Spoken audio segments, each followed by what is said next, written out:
On sous-estime souvent le pouvoir de quelque chose de si simple que notre souffle. Je me demande comment est-ce que juste respirer différemment, ça peut vraiment changer notre voix, notre présence, enfin l'impact qu'on a. Surtout pour ceux qui parlent en public ou qui enseignent. Aujourd'hui, justement, on va explorer un peu ça, les liens entre la respiration, la voix et puis le charisme, quoi. On va s'appuyer sur des extraits de l'art de la communication orale en classe.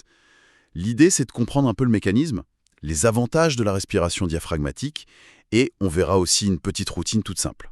Ah oui, c'est une base, mais tellement essentielle et souvent oubliée. C'est frappant. Prenez par exemple deux profs face à une classe agitée. Mhm. Le premier, un peu stressé, il respire vite, très haut dans la poitrine.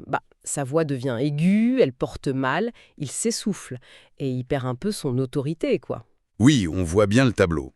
Et l'autre qui, consciemment ou pas, utilise une respiration plus abdominale, plus calme. Mais sa voix est posée, elle capte l'attention, le calme s'installe plus facilement. La différence peut être vraiment spectaculaire. Et ce contrôle, il vient en grande partie du diaphragme. Faut imaginer un grand muscle, un peu comme un dôme, juste sous les poumons. D'accord. Quand il se contracte, il descend, hop, ça crée un vide, l'air entre, les poumons se remplissent bien, et quand il se relâche, il remonte, ça aide à expulser l'air. Maîtriser ça, c'est la clé pour une respiration ample et un bon soutien de la voix. C'est fou de penser qu'on fait ça des milliers de fois par jour, sans même y penser. Et souvent, on a plutôt cette respiration thoracique, c'est ça? Exactement. Celle où on voit la poitrine qui se soulève, un peu les épaules aussi. Elle est plus courte, souvent liée au stress, non? Un peu sur le qui-vive, ça peut même tendre la nuque, j'imagine? Tout à fait.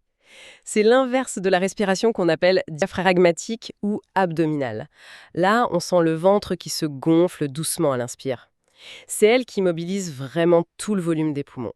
Et les bénéfices pour la voix, ils sont directs, hein. Déjà, moins d'essoufflement. Fini les fins de phrases où on manque d'air. Ah oui, ça. La voix est plus stable aussi, moins de petits tremblements dus au trac. Et surtout, ça permet une meilleure projection, c'est-à-dire se faire entendre clairement, sans forcer, sans crier. Et ça, pour les cordes vocales sur la durée, c'est essentiel. Surtout pour les métiers où on parle beaucoup. C'est logique. Mais le point super important, et peut-être moins évident, c'est l'impact au-delà de la voix. Cette respiration profonde, elle agit directement sur notre système nerveux. Ah bon? Comment ça? Eh bien, elle le calme. Elle aide à réduire l'anxiété, le trac avant de parler. Après un moment de tension, quelques respirations comme ça, profondes, ça ralentit le cœur, ça aide à se recentrer. C'est une sorte de régulation émotionnelle hyper accessible en fait. D'accord, je vois. Les avantages sont clairs. Mais est-ce que ça demande beaucoup d'efforts au début? J'imagine qu'on peut vite retomber dans ses vieilles habitudes, non? Surtout quand il y a un peu de pression. Il y a des pièges à éviter? C'est une très bonne question. Oui, au début, ça demande un peu d'attention, c'est sûr. Le piège principal, c'est de vouloir forcer le ventre à sortir. Ça crée une tension inutile. Alors qu'en fait, il faut juste laisser le diaphragme descendre, le ventre suit naturellement. D'accord. Juste laisser faire. Voilà. Un autre piège, c'est de pratiquer uniquement pendant les exercices et puis d'oublier dès qu'on est en situation. C'est pour ça qu'une routine simple, ça aide à ancrer la sensation. Justement, il y a cette routine 5-5-5 qui est mentionnée. Ça a l'air simple, genre 2 à 4 minutes. Parfait pour s'ancrer avant de parler. C'est ça? Alors, la position. Debout, pieds et largeur du bassin, genoux souples, épaules basses.